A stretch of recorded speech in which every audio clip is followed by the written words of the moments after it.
നമസ്കാരം, ഞാൻ ശാലിനി. പ്രധാന വാർത്തകൾ. പൊതുപ്രവർത്തകരുടെയും മാധ്യമപ്രവർത്തകരുടെയും ഫോൺ ചോർത്തിയെന്ന ആരോപണം ആഭ്യന്തരമന്ത്രി തിരുവഞ്ചൂർ രാധാകൃഷ്ണൻ നിഷേധിച്ചു. തെളിവുണ്ടെങ്കിൽ തോമസ് ഐസക് നൽകണം. ബ്ലാക്ക്മെയിൽ ചെയ്യുന്ന മൂന്നാംകിട രാഷ്ട്രീയക്കാരനല്ല താനെന്നും തിരുവഞ്ചൂർ രാധാകൃഷ്ണൻ. യുഡിഎഫിലെ പ്രശ്നങ്ങൾ വ്യവസ്ഥാപിതമായ മാർഗത്തിലൂടെ പരിഹരിക്കണമെന്ന് കെ.എം. മാണി. മന്ത്രിസഭാ പുനഃസംഘടന പരാജയപ്പെട്ടതിന് കാരണം ഘടകകക്ഷികളാണെന്ന് കരുതുന്നില്ലെന്ന് വയലാർ രവി. പള്ളിക്കത്തോട് പഞ്ചായത്തിലെ വഞ്ചികപ്പാറ അംഗനവാടി കെട്ടിടം ജീർണാവസ്ഥയിൽ. കുട്ടികൾ കഴിയുന്നത് മാലിന്യങ്ങൾക്ക് നടുവിൽ.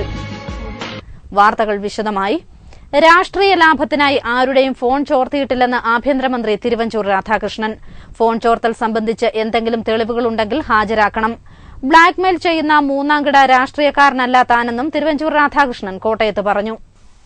പൊതുപ്രവർത്തകരുടെയും മാധ്യമപ്രവർത്തകരുടെയും ഫോണുകൾ ചോർത്തുന്നുവെന്ന ആരോപണം ആഭ്യന്തരമന്ത്രി തിരുവഞ്ചൂർ രാധാകൃഷ്ണൻ നിഷേധിച്ചു. ആരോപണം ഉന്നയിച്ച തോമസ് ഐസക് എംഎൽഎയുടെ കയ്യിൽ തെളിവുകളുണ്ടെങ്കിൽ നൽകണം. ഫോൺ ചോർത്തുന്നതിനായി ഉപയോഗിച്ചെന്ന് പറയുന്ന ഓഫ് എയർ റെക്കോർഡർ 2011 മെയ്യിൽ ഇന്ത്യയിൽ നിരോധിച്ചതാണ്. മാധ്യമപ്രവർത്തകരെയും തങ്ങളെയും തെറ്റിക്കാൻ ശ്രമം നടക്കുന്നുണ്ട്. ഫോൺ ചോർത്തലിനെ എതിർക്കുന്നത് തീവ്രവാദ സംഘടനകളാണെന്നും തിരുവഞ്ചൂർ രാധാകൃഷ്ണൻ പറഞ്ഞു. നിയമവിരുദ്ധമായിട്ട് ഒരു നടപടിയും സംസ്ഥാനത്തെ ഗവൺമെന്റ് ചെയ്യുന്നില്ല. അങ്ങനെ ഏതെങ്കിലും ഒരു നടപടി ചെയ്യുന്നു എന്ന് തെളിവുണ്ട് എന്നാണ് ശ്രീ തോമസ് ഐസക് പറയുന്നത്. അങ്ങനെ അദ്ദേഹത്തിൻ്റെ കയ്യിൽ തെളിവുണ്ടെങ്കിൽ നിശ്ചയമായിട്ടും അദ്ദേഹം മടിക്കാതെ തന്നെ അത് ബന്ധപ്പെട്ട അധികൃതർക്ക് കൊടുക്കണം. അതൊരു നിയമവിരുദ്ധമായ പ്രവർത്തനമാണ്. ആ നിയമാനുസൃതമല്ലാത്ത പ്രവർത്തനത്തെ അങ്ങനെ ഒരു നിയമം അദ്ദേഹത്തിൻ്റെ കയ്യിലുണ്ട്. അദ്ദേഹത്തിന് തെളിവുണ്ടെങ്കിൽ ബന്ധപ്പെട്ട ആളുകൾക്ക് തന്നെ അത് കൊടുക്കണം. കെട്ടിയേൽപ്പിച്ചാലും മുഖ്യമന്ത്രി പദം തനിക്ക് വേണ്ട. താൻ ഏതെങ്കിലും പെൻഡ്രൈവ് സൂക്ഷിക്കുന്നില്ലെന്നും ആരെങ്കിലും ബ്ലാക്ക്മെയിൽ ചെയ്യുന്ന മൂന്നാം കിട രാഷ്ട്രീയക്കാരനല്ല താനെന്നും തിരുവഞ്ചൂർ രാധാകൃഷ്ണൻ പറഞ്ഞു. എൻ്റെ കയ്യിലൊന്നുമില്ല. ഞാൻ ആ പണിക്ക് പിറകുന്ന ഒരു മൂന്നാം കിട രാഷ്ട്രീയക്കാരനുമല്ല. മുഖ്യമന്ത്രിയെയും തന്നെയും തെറ്റിക്കാൻ കഴിയില്ല. സോളാർ അന്വേഷണം ഊർജിതമായി മുന്നോട്ടു പോവുകയാണെന്നും ആഭ്യന്തരമന്ത്രി പറഞ്ഞു. News bureau, Kottayam. കോൺഗ്രസിനും കെപിസിസി പ്രസിഡന്റ് രമേശ് ചെന്നിത്തലയ്ക്കുമെതിരെ കേരള കോൺഗ്രസ് ചെയർമാൻ കെ.എം. മാണിയുടെ രൂക്ഷ വിമർശനം. മന്ത്രിസഭാ പുനഃസംഘടന സംബന്ധിച്ച ചർച്ച പരാജയപ്പെടാൻ കാരണം ഘടകകക്ഷികളല്ലെന്ന് അദ്ദേഹം പറഞ്ഞു. പാർട്ടിയുടെ ഉന്നതാധികാര യോഗത്തിന് എത്തിയ അദ്ദേഹം കോട്ടയത്ത് മാധ്യമപ്രവർത്തകരോട് സംസാരിക്കുകയായിരുന്നു. വരുന്ന ലോക്സഭാ തെരഞ്ഞെടുപ്പിൽ കേരള കോൺഗ്രസിന് ഒരു സീറ്റ് കൂടി കിട്ടണമെന്നും കെ.എം. മാണി ആവശ്യപ്പെട്ടു. മന്ത്രിസഭാ പുനഃസംഘടന സംബന്ധിച്ച് കേന്ദ്ര നേതൃത്വവുമായി കോൺഗ്രസ് നടത്തിയ ചർച്ച പരാജയപ്പെടാനുള്ള കാരണം ഘടകകക്ഷികളാണെന്ന കെപിസിസി പ്രസിഡന്റ് രമേശ് ചെന്നിത്തലയുടെ പ്രസ്താവന ദൌർഭാഗ്യകരമാണെന്ന് കെ.എം. മാണി പറഞ്ഞു. ചർച്ച പരാജയപ്പെട്ടതിന്റെ ഉത്തരവാദിത്തം ഘടകകക്ഷികളുടെ മേൽ കെട്ടിവയ്ക്കുന്നത് ശരിയല്ല. ഇപ്പോഴത്തെ രീതിയിൽ മുന്നണിക്ക് മുന്നോട്ടു പോകാനാവില്ല. പ്രശ്നപരിഹാരം നീളുന്നത് കൊണ്ടാണ് കൂടുതൽ വിവാദങ്ങൾ ഉണ്ടാകുന്നത്. ജനങ്ങൾക്ക് മുന്നണിയിലുള്ള വിശ്വാസം കാത്തുസൂക്ഷിക്കേണ്ടതുണ്ടെന്നും കെ.എം. മാണി പറഞ്ഞു. മുന്നണിയെ എങ്ങനെ ബലപ്പെടുത്താം എന്നുള്ളതാണ് ഇന്നത്തെ ചർച്ച. മുന്നണിയെ എങ്ങനെ കൂടുതൽ ശോഭയുണ്ടാക്കാം, എങ്ങനെ അതിനെ ബലപ്പെടുത്താം എന്നുള്ളതാണ് ഇന്ന് ചർച്ച. ഈ രീതിയിൽ മുന്നണി പോയാൽ കഴിയുകയില്ല. മുന്നണിയെ സംബന്ധിച്ചിടത്തോളം അത് ഞങ്ങൾ അനുവദിക്കുകയുമില്ല. ഈ രീതിയിൽ മുന്നോട്ട് പോകാൻ മുന്നണിക്ക് കൂടുതൽ ശോഭയുണ്ടാകണം. ജനങ്ങൾ ഈ മുന്നണിയിൽ വിശ്വാസം അർപ്പിച്ചിട്ടുണ്ട്. ആ വിശ്വാസമനുസരിച്ച് നീങ്ങാൻ മുന്നണിക്ക് കഴിയണം. മുന്നണി നേതൃത്വത്തിന് കഴിയണം. അതിന് കൂടുതൽ കൂട്ടായ്മ ഉണ്ടാകണം. മുന്നണിക്ക് നേതൃത്വം കൊടുക്കുന്ന കോൺഗ്രസിനകത്തും കൂട്ടായ്മ ഉണ്ടാകണം. ഘടകകക്ഷികൾ തമ്മിലും കൂട്ടായ്മ ഉണ്ടാകണം. കക്ഷികൾക്ക് അകത്തും കൂട്ടായ്മകൾ ഉണ്ടാവണം. അങ്ങനെ ഒരു നല്ല രീതിയിൽ നമുക്ക് മുന്നണിയെ മുന്നോട്ട് നയിക്കുവാൻ കഴിയണം. വരുന്ന ലോക്സഭാ തെരഞ്ഞെടുപ്പിൽ കേരള കോൺഗ്രസിന് കൂടുതൽ സീറ്റുകൾക്ക് അർഹതയുണ്ടെന്നും കെ.എം. മാണി പറഞ്ഞു.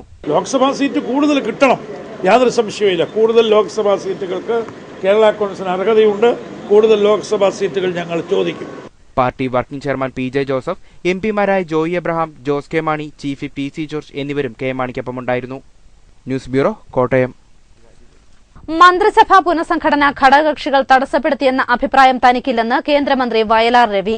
പുനഃസംഘടന ഒരാൾ മാത്രം തീരുമാനിക്കേണ്ട കാര്യമല്ല. രമേശ് ചെന്നിത്തലയ്ക്ക് മന്ത്രിയാകാൻ ആഗ്രഹം ഉണ്ടായതായി തനിക്ക് അറിയില്ല. അതുകൊണ്ട് തന്നെ അപമാനിതനായി എന്ന് തോന്നുന്നില്ലെന്നും വയലാർ രവി കോട്ടയത്ത് പറഞ്ഞു. പുനഃസംഘടന ഇല്ലല്ലോ, നേരത്തെ തൊട്ടുണ്ട് പുനഃസംഘടന ഇല്ല. ഒരാൾ മത്സ്യവെച്ചായിരുന്നു അങ്ങനെ പുനഃസംഘടന ആകുന്നത്. അത് പുനഃസംഘടന ആയിരുന്നില്ല. രമേശ് ചേരണോ വേണ്ടെന്നുള്ള ഒരു ആലോചന ഉണ്ടായിരുന്നു. രമേശിനെ തീരുമാനിച്ചു വേണ്ടാന്ന്. അവിടെ പ്രശ്നം കഴിഞ്ഞു. വേറെ പ്രശ്നങ്ങളൊന്നും പാർട്ടിക്കകത്തില്ല. പള്ളിക്കത്തോട് പഞ്ചായത്തിലെ വഞ്ചികപ്പാറ അംഗനവാടി കെട്ടിടം ഏത് നിമിഷവും നിലംപൊത്താവുന്ന അവസ്ഥയിൽ.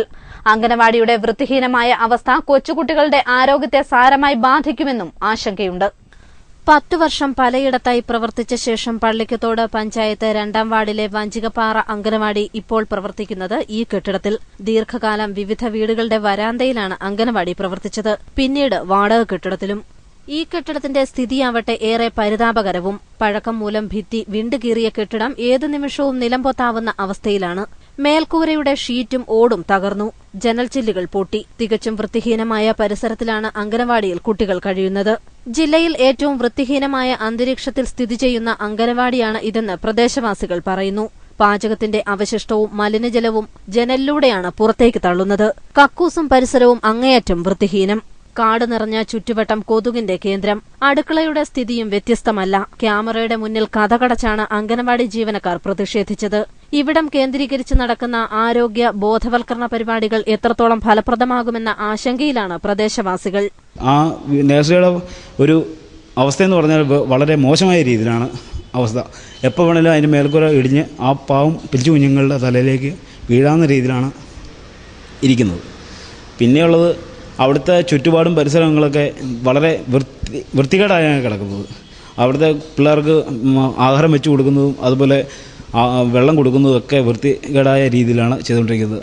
അവിടെ ഇപ്പോൾ ഒരു വേസ്റ്റായ സാധനം വലിച്ചെറിയുന്നവരുടെ ജനലിലൂടെയുള്ള വലിച്ചെറിയുകയാണ് ചെയ്യുന്നത്. ആ ജനലിൻ്റെ ഗ്ലാസുകളാണെങ്കിൽ പൊട്ടി കൈ കൊണ്ടാൽ അന്നേരം മുറിയുന്ന രീതിയിലാണ് അതിൻ്റെ ഒരു അവസ്ഥ. റോഡ് നിരപ്പിൽ നിന്നും 10 അടിയോളം ഉയരത്തിൽ സ്ഥിതി ചെയ്യുന്ന അംഗനവാടിക്ക് ചുറ്റുമതിൽ ഇല്ലാത്തത് അപകട ഭീഷണി ഉയർത്തുന്നുണ്ട്. അതേസമയം അംഗനവാടിക്കായി വാങ്ങിയ 3 സെന്റ് സ്ഥലത്ത് പുതിയ കെട്ടിടം നിർമ്മിക്കുന്നതിന് നടപടി സ്വീകരിച്ചതായി വാർഡ് മെമ്പർ ബാബുക്കുട്ടൻ പ്ലാത്തറ അറിയിച്ചു. 2ാം വാർഡിൽ സ്ഥിതി ചെയ്യുന്ന വഞ്ചിപ്പാറ അംഗൻവാടിക്ക് ഈ വർഷത്തെ പദ്ധതി വിഹിതമായിട്ട് 5 ലക്ഷം രൂപ ലോകബാങ്ക് വിഹിതം വെച്ച് എത്രയും പെട്ടെന്ന് പണികൾ പൂർത്തീകരിക്കാനുള്ള നടപടികൾ സ്വീകരിച്ചിട്ടുണ്ട്. ഇപ്പോൾ അംഗൻവാടി രൂപീകരിച്ചിട്ട് 7 വർഷമേ ആയിട്ടുള്ളൂ. അപ്പോൾ ആ അംഗൻവാടിയുടെ ഇപ്പം നിലവിലൊരു വാടക കെട്ടിടത്തിലാണ് പ്രവർത്തിക്കുന്നത്. ആ വാടക കെട്ടിടോടും ചെറിയ വാടകയ്ക്കാണ് നമുക്ക് തന്നിരിക്കുന്നത്. അത് എത്രയും പെട്ടെന്ന് വാടക കെട്ടിടത്തിന് മതി പുതിയ കെട്ടിടം പണിത് ഒരു 6 മാസത്തിനുള്ളിൽ പൂർത്തീകരിച്ചും കൈമാറാമെന്നുള്ളതാണ് പ്രതീക്ഷിക്കുന്നത്. News bureau, Pallikathodu. വളകോടി ചതുപ്പ് വലിയകാവ് റോഡിലെ ചപ്പാത്തിന് പകരം പാലം നിർമ്മിക്കണമെന്ന് നാട്ടുകാർ ആവശ്യപ്പെടുന്നു.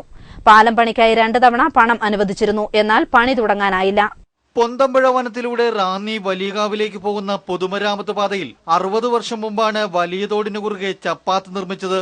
നിർമ്മിച്ച കാലത്ത് 8 അടിയിലേറെ ഉയരമുണ്ടെന്നാണ് പഴമക്കാരുടെ ഓർമ്മ.